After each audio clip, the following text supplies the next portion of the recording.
मैं इस वक्त तेरापंथ महासभा के पोर्चुगीज चर्च स्ट्रीट कार्यालय में खड़ा हूँ और इस वक्त में आप देख रहे हैं कि तेरापंथ युवक परिषद की कोलकाता के युवा यहाँ पर नीचे बैठे हैं। हम बात कर रहे हैं कि ऐसी क्या वजह बनी जिनको इस वजह से किस वजह से उनको इस तरह से यहाँ पर महासभा के इस नीचे में अनशन पर बैठना पड़ा है।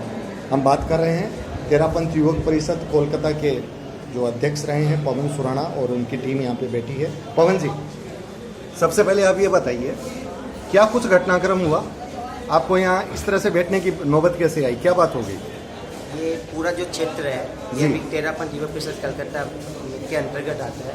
ये पूरे क्षेत्र के अभी मैं अध्यक्ष हूँ। अभी हमारा एक ऊपर से निर्णय हुआ कि यहाँ पे परिसीमन करके इसके 16 टुकड़े किए जाएंगे। ठीक है। 16 टुकड़ों में 4 टुकड़ों का अभी आज यहाँ पर मतदान किया जा रहा है। ठीक है। आज 2 का भी यहाँ पे मतदान हो रहा था महासभा के इस प्रांगण में।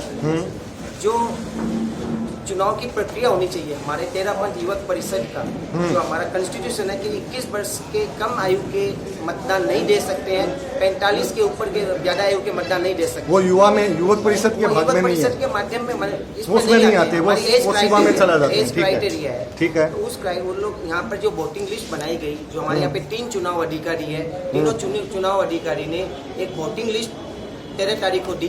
उस 13 तारीख की वोटिंग लिस्ट के बाद भी उन्होंने काफी बार अमेंडमेंट किया। आज का इंडिया का जो कॉन्स्टिट्यूशन है, एक बार एक वोटर लिस्ट बन जाती है, उसमें बार बार अमेंडमेंट ऑल्ट्रेशन की जाती है, तो इसका मतलब ये पूरा जो प्रक्रिया है ये निरस्त कर दिया जाना चाहिए, चुनाव को रद्द कर दिया जाना चाहिए। ये 1 महीना पहले इस चुनाव की प्रक्रिया की घोषणा हो गई थी।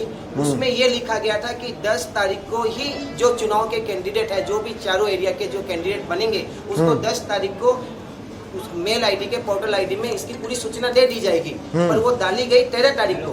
13 तारीख को डालने के बाद भी कम से कम 20 बार उन लोगों ने ऑल्ट्रेशन अमेंडमेंट किया है कि चुनाव की प्रक्रिया में वोटिंग लिस्ट होने के बाद कोई भी ऑल्ट्रेशन अमेंडमेंट एक भी सदस्य का नहीं किया जा सकता है। और उसके बाद भी अभी भी मेरे पास वो सबूत है, जो कि इनकी लिस्ट है, उसमें अभी भी 21 वर्ष के कम आयु के 3 नाम मेरे को अभी भी दिख रहे हैं। इसके मतलब ये पूरी वैधानिक प्रक्रिया से इस चुनाव को यहाँ पे नहीं किया जा रहा है। उसके बावजूद भी, हमारा विरोध के बावजूद भी ये लोग यहाँ पे चुनाव की प्रक्रिया को करा रहे हैं। इसलिए आज हम स्वयं, क्योंकि हमारा पूरा रिप्रेजेंटेशन, मैं 2000 युवकों को रिप्रेजेंट करता हूँ, मैं सुबह से जल और अन्न का त्याग करके यहाँ बैठा हूँ। जब तक निरंतर, भले वो 1 महीना हो, भले 1 साल लगे, निरंतर जब तक इस चुनाव की प्रक्रिया को, आज की चुनाव की प्रक्रिया को रद्द नहीं किया जाए, वापस इसके री-इलेक्शन नहीं किया जाए, तब तक मैं अपने मुख में अन्न का भी त्याग लेता हूँ।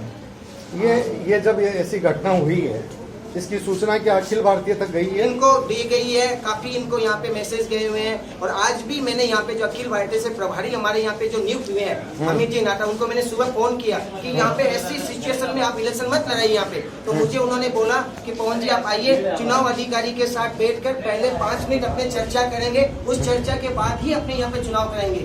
आज का ये पूरा एरिया परिषद का मैं अध्यक्ष होने के नाते मुझे भी ऊपर में चुनाव अधिकारी वहाँ पे ऊपर में बैठाने में असक्षम हो रहे, क्योंकि उनकी पूरी चुनाव की पद्धति में यहाँ पे कुछ व्यक्ति है जो यहाँ पे अपने आप को यहाँ पे श्रावक समझते हैं, वो श्रावक के लायक है, वो वहाँ पे व्यक्ति के सीमन में आके चुनाव अधिकारी मिलकर यहाँ पर इस चुनाव को प्रक्रिया कर रहे हैं। मैं आपको एक और बोलना चाहता हूँ, 10 तारीख को ये जो चुनाव देने की घोषणा थी, 13 तारीख को दी गई थी वो लिस्ट, उसमें भी 100 लगभग 20 नाम उनको रिजेक्ट किए गए हैं। जब वोटर्स लिस्ट देने के बाद आप पहले रिजेक्ट किए हैं, उसके बाद जब अमेंडमेंट कर रहे हैं, तब उस 120 जनों को भी वापस वहाँ पर वोटिंग लिस्ट में नाम देना चाहिए। उनका जो अमेंडमेंट है उसको भी ठीक कर देना चाहिए। नहीं, वो रिजेक्ट क्यों किए, कोई कारण बताया? कारण है उसमें किसी में, जैसे किसी में वोटर्स कार्ड दिया है, उसमें साइन नहीं दिया है, सेल्फ अटेस्टेड। मैं आपको एक चीज और बता देता हूं, टेक्निकल प्रोसेस, ये जो प्रोसेस हुआ है, जो यहाँ पे एप्लीकेशन फॉर्म था, ऊपर में लिखा हुआ था सेल्फ अटेस्टेड, जहाँ पे नीचे में कॉलम था कि जिसके साथ अटैच करना पड़ेगा क्या क्या फॉर्म, उसमें कहीं पर सेल्फ अटेस्टेड की प्रक्रिया को नहीं लिखा गया था। इसमें काफी युवा यहाँ पर उन्होंने बिना साइन करके, इसका मतलब जानबूझ करके था, ये फॉल्ट रखने की कोशिश थी। आप क्या कहना चाह रहे हो इस प्रक्रिया में? मैं तो इस पूरे प्रक्रिया में तीनों चुनाव अधिकारी हमारे आभार युग का, मैं इस प्रक्रिया को इसमें बोल रही है। मेरा सवाल ये है पवन जी आपसे कि ये जो जगह है, ये जो स्थान है, ये तेरापंथ धर्म संघ की महासभा का एक मुख्य स्थान है, ये धर्म संघ का स्थान है। यहाँ पर क्या आप ये बोलना चाहते हैं कि यहाँ पर सियासत हो रही है? हो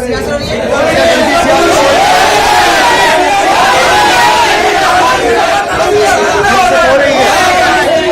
और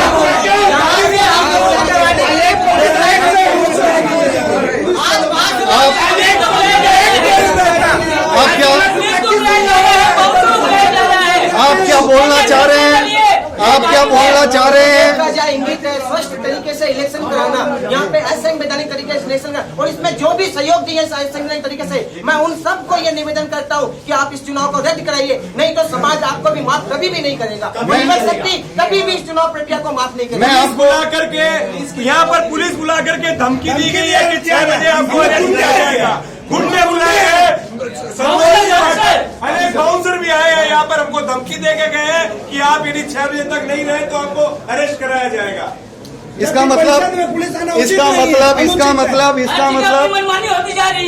मतलब धनबल और बाहुबल का प्रयोग किया जा रहा है। इसका मतलब आचार्य महाश्रमण जी के प्रवास से पहले ये एक अशुभ लक्षण है। इसका मतलब युवा शक्ति आप लोग अब धर्म संघ की सक्रिय गतिविधियों से दूर हो रहे हैं, मजबूर हो रहे हैं। 100% हमारे गुरु आचार्य महाश्रमण है, हम उनके अनुयायी हैं, परंतु आचार्य महाश्रमण के साथ में जो वरिष्ठ श्रावक है उनकी दादागिरी हम नहीं सहेंगे। और आज से हम हर धर्म संघ की जो धर्म संघ का सक्रिय कार्य होता है, पूरी युवा शक्ति हम उसका बहिष्कृत करते हैं। आप आचार्य श्री महाश्रमण के नाम कोई निवेदन देना चाहते हैं? मैं एक ही निवेदन देना चाहता हूँ पूरे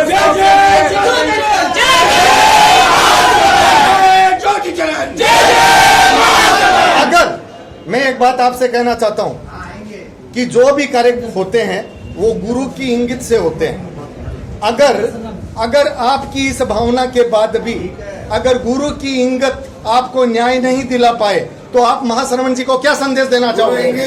सर्वोपरि है, यही निवेदन करना चाहते हैं इस शासन में बैठे हैं कि भिक्षु बाबा जरूर अवश्य ही हम ये सभी युवा शक्ति को इसमें जो आज हमें यहाँ युवक शक्ति जो टेयू कलकत्ता को तोड़ने में जो प्रयास किया जा रहा है, इसमें भिक्षु बाबा जरूर अवश्य कोई ना कोई चमत्कार करेंगे। और गुरुदेव को भी ये मैं निवेदन करना चाहता हूँ, गुरुदेव आप तो सर्वप्रिय है और हमारे भगवान है, कम से कम हम सभी युवकों की भावना को समझे। आपका इंगित ही हमें सर्वप्रिय है, किंतु कम से कम। लेकिन मैं आपसे एक सवाल कर रहा हूँ, अगर उनका इंगित ये हो कि ये चुनाव सही है, तब आप क्या अनशन तोड़ दोगे? नहीं, तब हम तोड़ देंगे। यदि गुरुदेव का लिखित में आ जाए कि ये चुनाव सही तरीके से हुआ है, जैसा उनका कई बार लिखित में आया है, यदि वो आ जाएगा तो हम लोग समर्पण के लिए तैयार है। परंतु गुरुदेव को सोचना चाहिए कि हम लोग भी श्रावक हैं, उनके अनुयायी हैं, उनकी सेवा कर रहे हैं, धर्म संघ की श्रीवर्दी में हम लोग से हैं, जरूर गुरुदेव को कुछ न कुछ सोचना चाहिए।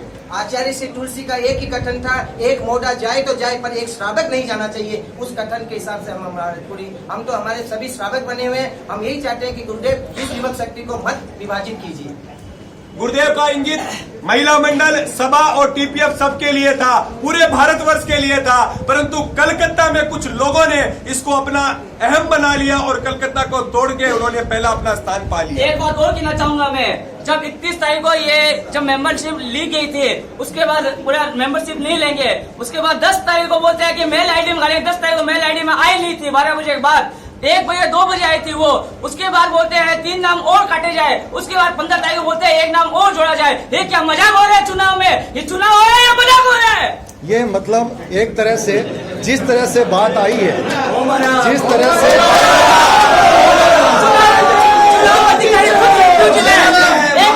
चुनाव अधिकारी खुद कंफ्यूजन है कि हम लोग क्या कर रहे हैं, सही कर रहे हैं गलत। उनकी आंखों में पट्टी लगी हुई है, वो सही डिसीजन नहीं ले सकते। ऐसे चुनाव अधिकारी को नहीं बनाया जाए, एक छत्तर से 3 चुनाव अधिकारी कभी नहीं बनाया जाए। एक मिनट, अब मेरे साथ समाज के वरिष्ठ श्रावक हैं और बहुत बुद्धिजीवी हैं। मैं अध्यक्ष मंत्रियों को मैंने बहुत देखा है, लेकिन मैं कुछ व्यक्तियों की इसलिए ज्यादा इज्जत करता हूं कि वो इंटेलेक्चुअल होते हैं, वो बुद्धिजीवी होते हैं। वो कुर्सी पर बैठ करके जब कोई बात करते हैं तो नैतिकता की बात करते हैं। भंवरलाल जी सिंह जी मेरे सामने हैं। सिंह जी साहब, आपके पास बड़ा अनुभव रहा है, आप इस घटनाक्रम से आपके चेहरे का जो माहौल है वो व्यथा की कहानी कह रहा है। आप मुझे ये बताइए कि क्या कुछ हुआ है, इसमें क्या कुछ होना चाहिए, और क्या समाज के लिए इस तरह की घटनाएं हमको सोचने के लिए मजबूर नहीं करती? मैं जब भी आया, मैंने जब ये देखा है, जब मैंने ये माहौल देखा, हाँ, वो बहुत दुख हुआ। हाँ, मैं ऊपर गया, उनको भी मैंने यही कहा कि आप उनको बुला कर उनको समझाइए या उनके बिल्कुल तो समझिए। देखिए इनकी देखिए आंखों में आंसू, इनकी आंखों आज में ये हमारे भाई थे, इनकी आंखों में आंसू, ये हम बर्दाश्त कभी नहीं कर सकते। ये अत्यंत दर्दनाक बात है। देखिए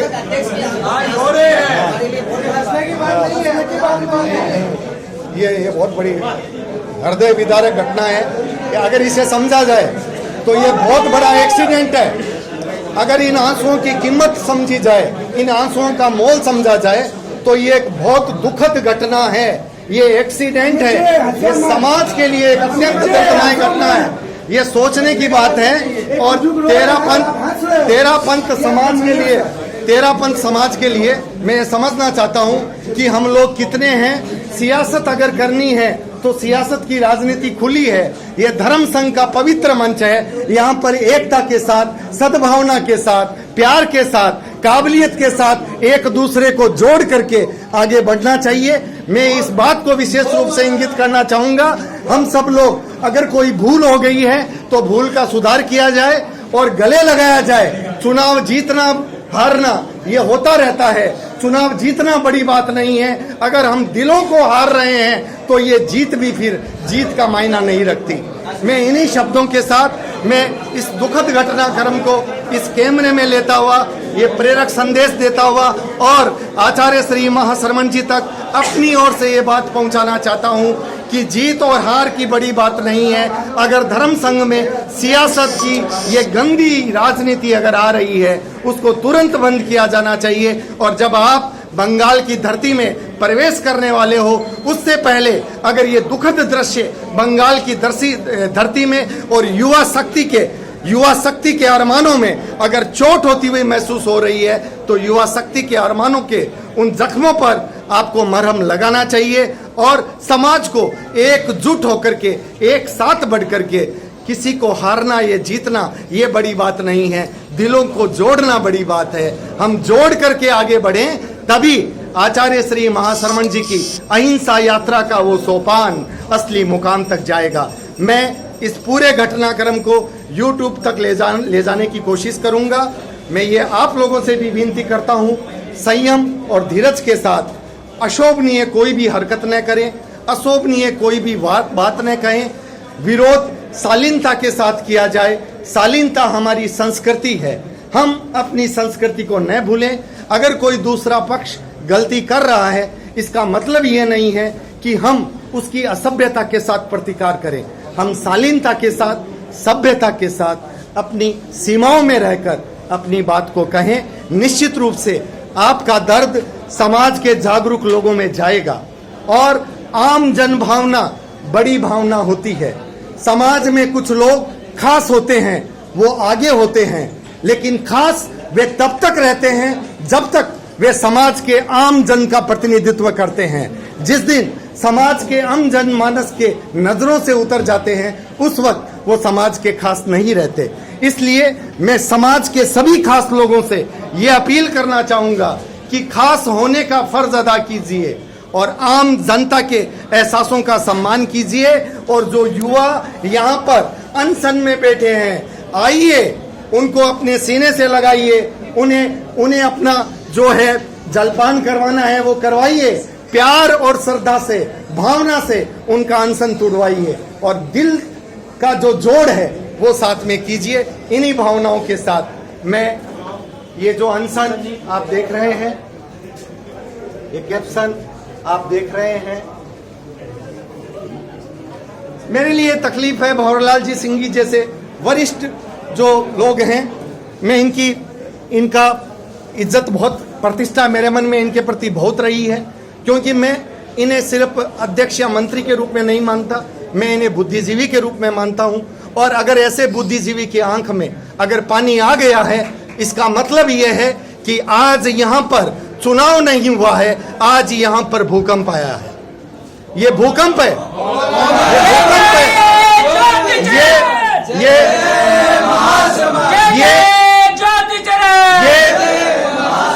ये सिद्धांतों की दीवारें गिरी है। ये सिद्धांतों की दीवारें अगर गिरी है तो ये बहुत बड़ा भूकंप है और कोई बाहुबल से, धन बल से इसकी तुलना नहीं की जा सकती। बहुत बहुत आभार, नमस्कार।